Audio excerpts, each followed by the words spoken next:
çka mësime është marrim për kësaj historie? Ka shumë mësime. Mësimi numër 1 që marrim për kësaj historie është që njeriu kalon në jetën e vet momente shumë vështira. Kalon në ato momente që ti mund ta humbësh rrugën tënde, mund ta humbësh edhe busullën tënde. Mirë, po kjo nuk do të thotë që humbja e busullës tënde, rrugës tënde, rrëshqitja jote për një moment bëhet shkak që njerëzit të sulmojnë dhe ku ta gjejnë që të rrëzohesh dhe të shkelin me ka, thënë. Me emrin e Allahut mëshiruesit mëshirështit, paqja mëshira e Allahut qoftë mbi profetin ton Muhammed sallallahu alaihi wasallam, paqja mëshira e Allahut qoftë mbi ato njerëz që e pasojnë udhën e Muhammedit sallallahu alaihi wasallam deri në ditën e Kiametit. Imam Malik është prej dietarëve të mëdhenj dhe një prej 4 mëdhëhebëve. E ka një libër që një prej librave të njohshëm të tij që quhet Muwatta. Në këtë libër tregon një histori ka qenë kohën e Beni Israilëve, një dietar i cili i ka vdek bashkëshortja vet, këtij dietari. Mirë, po këtë bashkëshortën kjo e ka pasdhes shumë.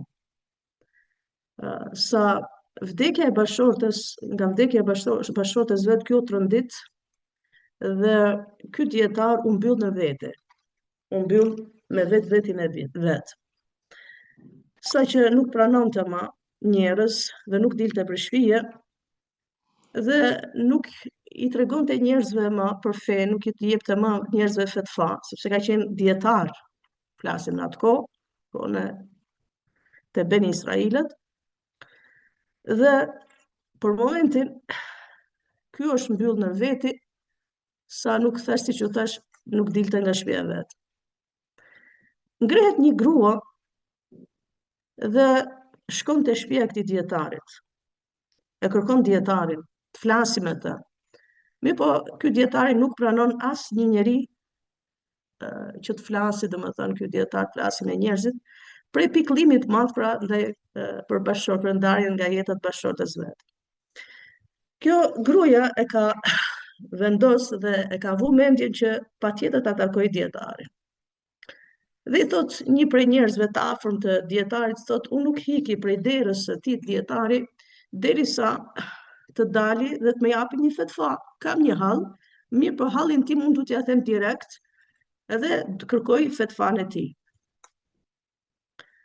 I thon këtij dietarit që është një grua e cila e ka vu mendjen dhe nuk hikën prej derës derisa dalësh dhe t'i japësh një mendim për një çështje që ajo e ka.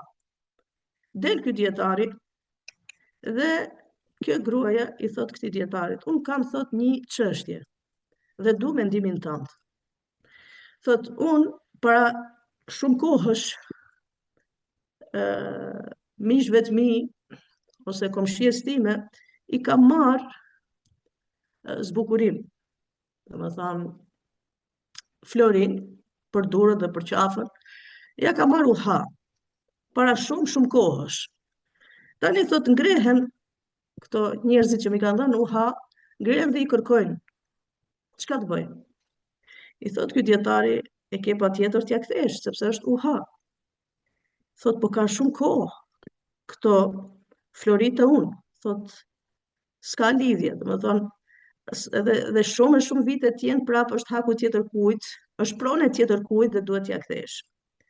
Dhe kjo gruaja i thot dietarit, po atëherë ti pse pikullohesh dhe je mbyll në vetveten tënd kur ne nuk posedojmë asgjë, ne jemi pronë Allahut subhanahu xhelle xhelalu. Allahu ta mori bashkëshortën, ajo është kthy te i madhi Zot xhelle xhelalu dhe ty nuk lejohet pikullohesh në këtë shkallë. Këtë histori pra e ka përmend Imam Malik te libri i tij Muwatta. Atë çka unë do t'ju them është se çka mësime është marrim për kësaj historie. Ka shumë mësime. Mësimi numër 1 që marrim për kësaj historie është që njeriu kalon në jetën e vet momente shumë vështira. Kalon në ato momente që ti mund ta humbësh rrugën tënde, mund ta humbësh edhe busullën tënde. Mirë, po kjo nuk do të thotë që humbja e busullës tënde, rrugës tënde, rëshkitja jote për një moment, të bëhet shkak që njerëzit të sulmojnë, dhe ku ta gjenë që të rrëzohesh dhe të shkelit me kam. Jo. Pavarësisht se ne rrëzohemi her pas here, pavarësisht se ne kemi ndoshta rrëshkasim, sepse jemi njerëz, nuk jemi me laçe. Dhe ky dietar normal ka qenë njeri, pavarësisht se ka qenë dietar, ka kalu, nuk e ka, do të thonë, e ka përjetuar shumë keq ndarjen e bashortës, pavarësisht se veprimi i këtij ka qenë që është mbyllur në vetvetin e vet, mirë por nuk duhet ta akuzojmë. Kurse si, muslimani kur e shikon një musliman tjetër, i cili është rrëzu, i cili ka gabu, muslimani do t'ia japi dorën dhe ta ngrejë, dhe jo ta shkeli me kam, dhe jo të gëzohet pse ka rrëshkit, ose pse ka deviju, ose pse ka arrit në këtë shkallë. Dhe më thonë, mësimi numër 1, dhe kjo histori ne kuptojmë këtë që ne jemi njerëz dhe mund të rrëshkasim jetën tonë dhe nuk e dim se çka na pret jeta faktikisht, mirë po na i lutemi Allahut subhanahu xhalla xhelalu, Rabbana atina fid dunya hasanatan wa fil akhirati hasanatan wa qina adhaban nar. O Zot, na jep të mira me këtë dynjë, na jep të mira në ahiret. Mirë po thash ka raste që mund të ballafaqohemi me momente jo të këndshme dhe mund të rrëshkasim për një moment, por rrëshkitja ime dhe rrëshkitja yte nuk duhet të jetë sebeb që dikush të shkeli me kam, dhe dikush të gëzohet, dhe dikush të kënaqet. Por, çka duhet bëjmë? Ta marrim për dorë dhe ta ngrejmë dhe ta mundohemi ta ndihmojmë. Këtë gjë bëri dhe kjo gru, e cila nuk shikoi se sihir, si themi, nuk kërkoi dallavere, siç duan disa sot që mezi shikojnë që ke rrëshkit dhe me njëherë kënaqen. Po kjo e marrë iniciativën, unë ngre dhe i shkoj te shtëpia e dietarit. Mësimi numër 2, këtu mësojmë që roli i femrës, do të thonë, këtu nuk shikojmë një burr i cili është ngretë dhe ka shku ta këshilloj në mënyrë të hapur, por këtu shikojmë një femër e cila është ngretë dhe ka shku dietarit dhe ka këshilluar dietar në mënyrën më të mirë. Këtu është një thënie e Imam Melikut, i cili thotë, këshilla e një femre është mund vlej sa për 1000 burra. Këshilla e një femre vlen sa për 1000 burra.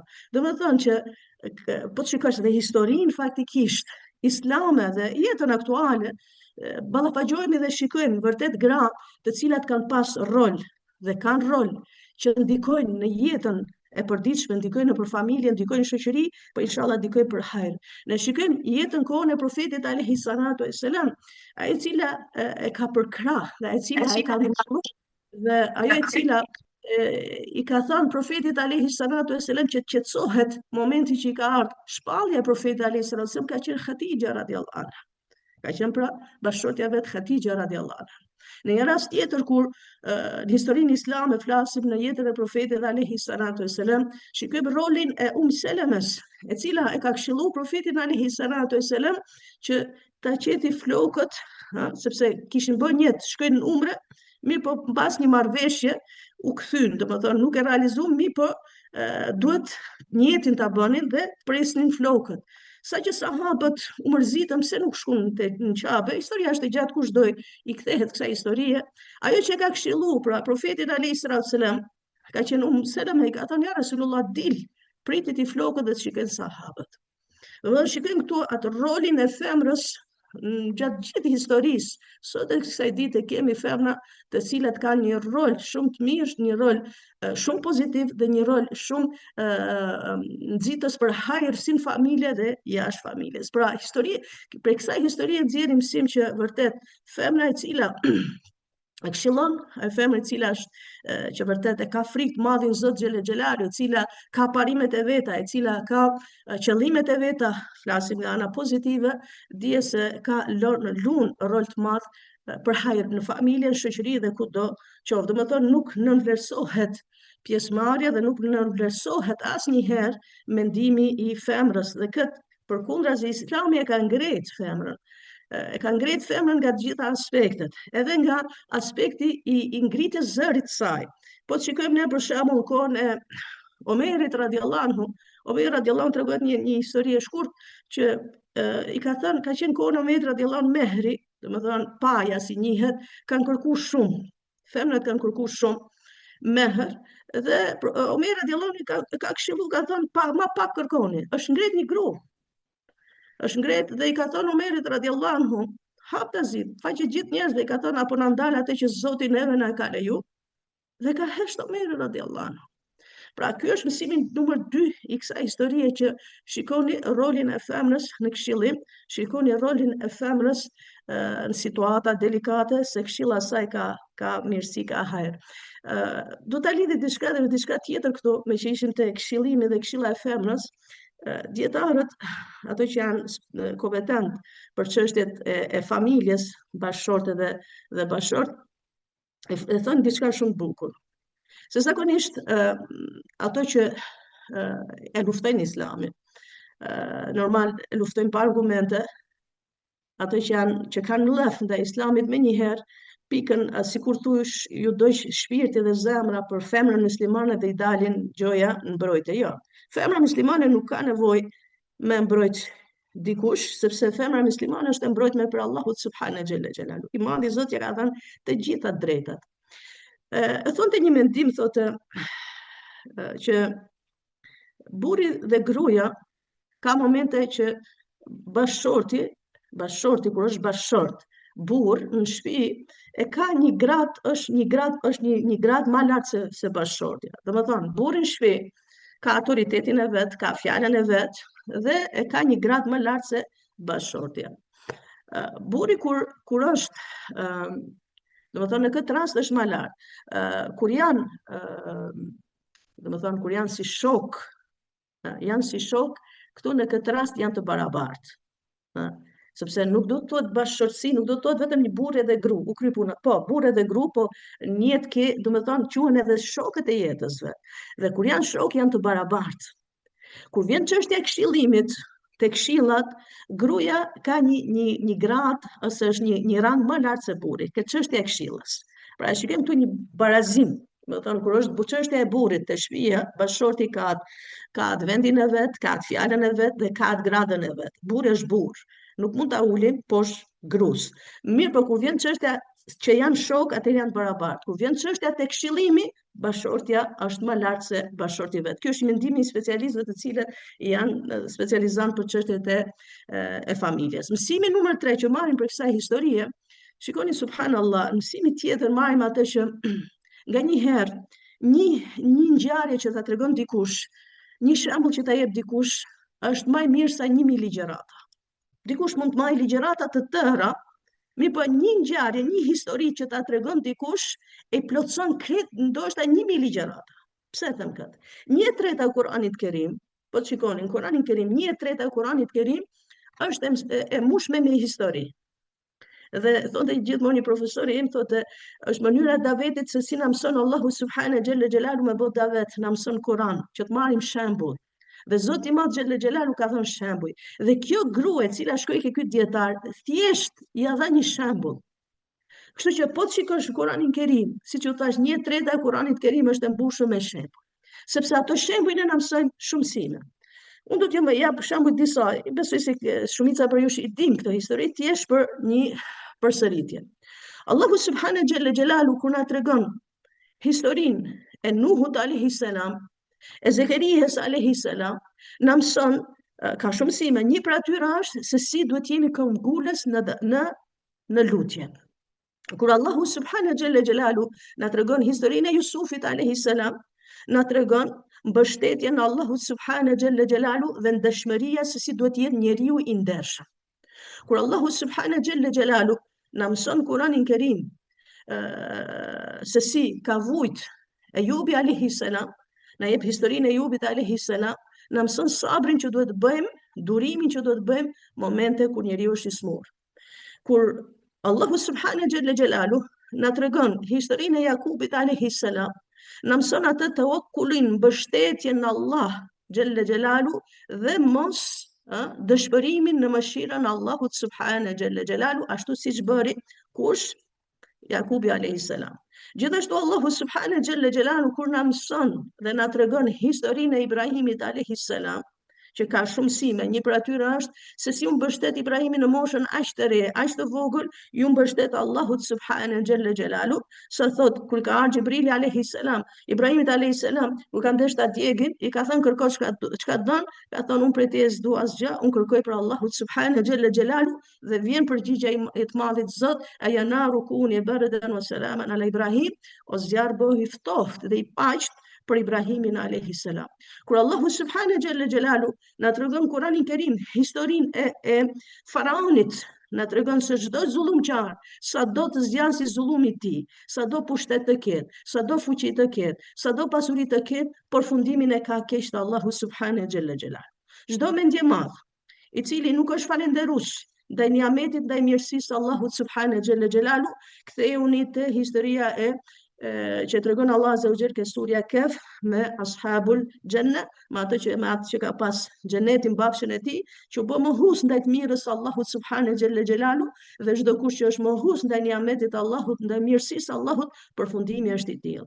Kur Allahu subhanahu xhelalu na tregon Kur'anin Kerim historinë e Asjes, asaj femre të nderuar, asaj femre e cila ka qenë besimtare e fortë dhe është rrit thosh dhe ka jetu faktikisht në një pallat mbretëror, ka jetu në ombrellën thosh të faraonit, megjithatë Allah azza wa jall na mëson nëpërmjet historisë së Asjes se si duhet të jetë njeriu në momentet vështira, që nuk duhet të devijoj dhe nuk duhet të harroj se do kthehesh te Allah azza wa jall dhe të jesh i kap mas fesë Allahut subhanahu xhelalu.